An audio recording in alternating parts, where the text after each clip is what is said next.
Hello, Robin. Everyone loves the Drake fans. Another article came across, and I'm just happy that Tim Drake's getting some press here and getting some articles written about him. Sometimes I search the news for Tim Drake and there's nothing for weeks and weeks and weeks. And it seems like CBR has been on this kick of doing some stories here, and they kind of have a similar theme. I think one of them was like the top 10 times Tim Drake was smarter than Batman. Um, oh, this one 10 times Tim Drake was a smarter detective than Batman. I think one was like uh, times that Robin was smarter than Batman. One was detectives that are smarter than Batman. I don't know. They just seem to be kind of variations on a theme. But I thought I'd go through these because it's kind of fun. And I love reading the comments and seeing what you guys think about this here. And I love just seeing Tim Drake in the headline of an article that doesn't involve DC killing him. So I believe, let me see, I don't know who did all this artwork here. That is obviously the first appearance of the new costume. Such a cool Norm Brayfogle art. And that looks like Kenneth Rocafort, who I got to say drew the that new 52 Red Robin costume.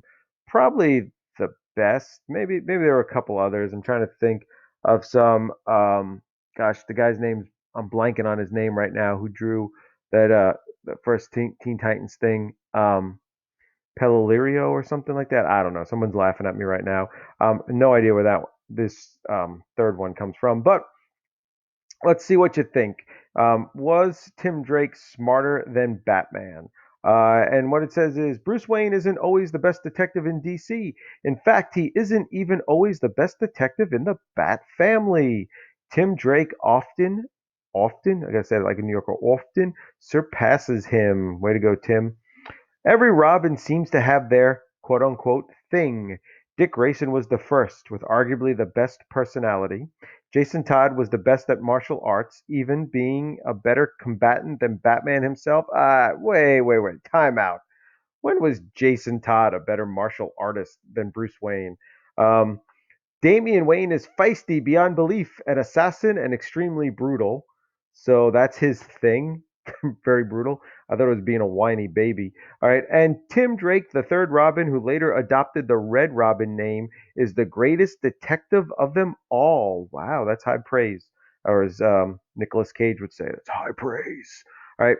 Tim has shown just how great of a detective he is throughout the Batman continuum, expanding through, I had trouble with that word, expanding through all the new storylines, universes, and arcs. Batman even comments how Tim is the greatest Robin. Yes, thank you, Bruce. All right.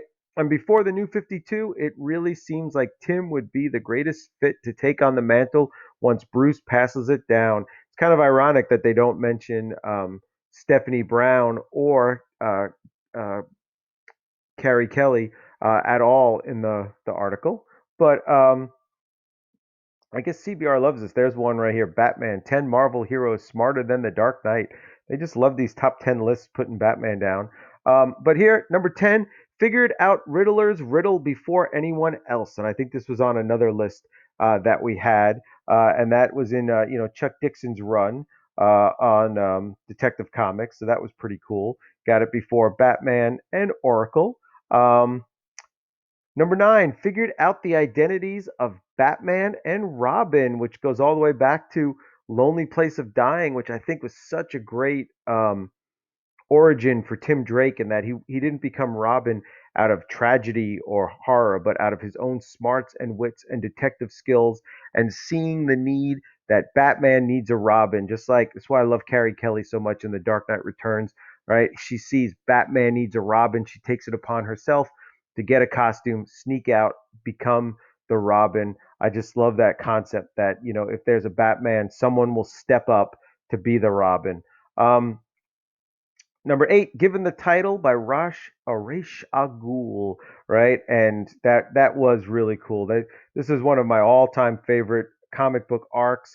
This Red Robin run that was it was after Batman R.I.P. but before the new 52.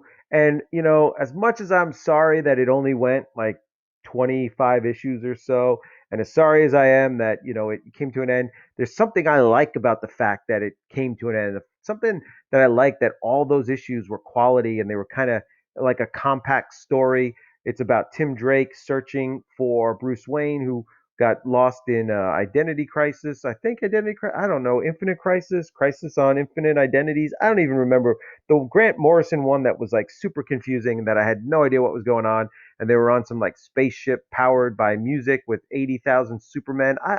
I don't even know what I read. The sky was red. The what was that? But anyway, the Red Robin series was awesome. Let's see. Deduced Superman and Flash's identities. I don't remember that, and I don't remember reading that, so I'm not sure what that was in. I guess that's in the Teen Titans Young Justice kind of run, which I'm not as familiar with. Um, but that's pretty cool that Tim just like got a secret identity. Tim's gonna find it. Super Hacker. This came kind of later. What was this, number 6? Yeah, this was more of like the Red Robin that was kind of in the Young Justice cartoon, and I kind of like that. As technology evolved, Tim Drake became more of a hacker, gave him more of a connection to Oracle. I guess hackers like to wear belts across their chest and belts on their arms and belts with lots of pouches. So maybe he had like flash drives in there or something, so he could do some super hacking. But yeah, that was definitely part of like new Teen Titans New 52. All right, here New 52 origins. It says in the New 52, Tim Drake got a bit of a new origin story. A bit. It was like a completely new origin story that many fans were a bit unhappy with. I was not a bit unhappy. I was irate. I think I did a video about what a piece of garbage this whole thing is. He's not even Tim Drake. Tim Drake is like a nick, a code. Not what I'm thinking about. And see, it's got me so angry. I can't even speak.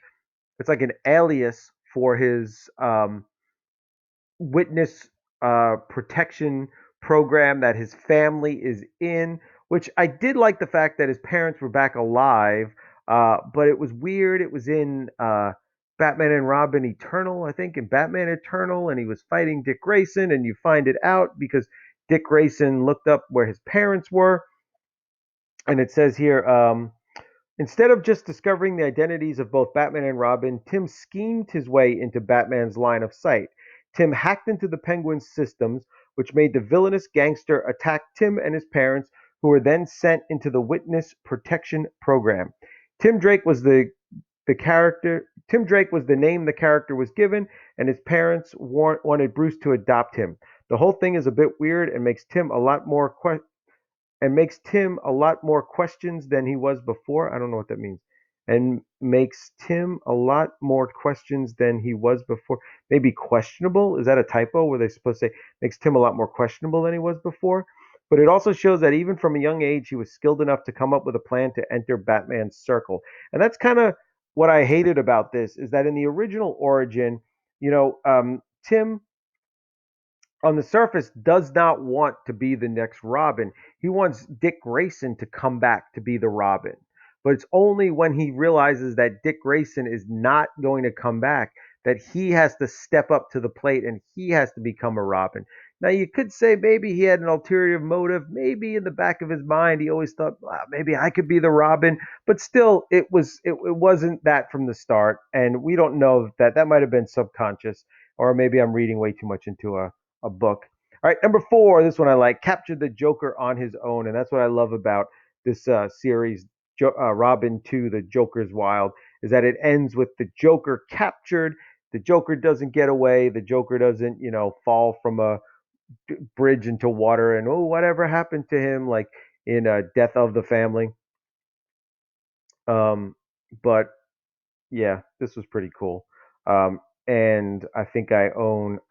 Gosh, I can't even tell you how many copies of these books I own with all the different covers and the hologram and the bags. And I bought them and thought, oh, I'm going to pay for college one day with them. And I don't think they're worth that much, but they're still a good read. All right, this a lot of people say this is their favorite Tim Drake scene of all time, and I've got to go with this. Number 3, Final Crisis, when Bruce Wayne finally comes back. He's wearing his Batman Incorporated costume there, and he finally meets Tim Drake. And Tim Drake was the only member of the Bat family who believed that Bruce was still alive, believed Bruce was still out there, Bruce, Final Crisis. Was that the thing I was trying to say before?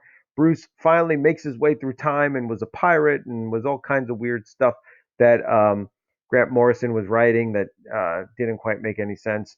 Um, when he finally sees Tim, he gives Tim a big hug. They have their cowls off, and it's a great moment. Although it was kind of weird, the art during this time was always a little weird.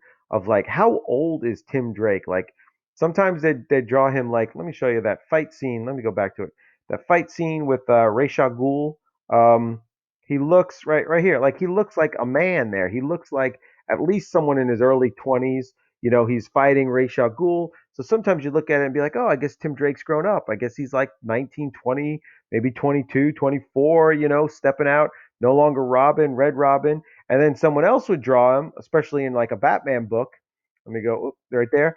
And he looked like he was like 12 again or 14. And you're like, well, how old is this guy? That was something that they could never quite get right, is like drawing him at a certain age. It was always kind of weird. Um, Number two, track spiral agents. I have no idea about this one. I did not read that whole Grayson. I think it was Tom King wrote that. I don't know if this was in Batman Eternal, which I also didn't read. I'm not sure was that where this was. Although I got to say, Tim looks pretty good there, like with the suit. It doesn't look too obnoxious with all these belts and pouches.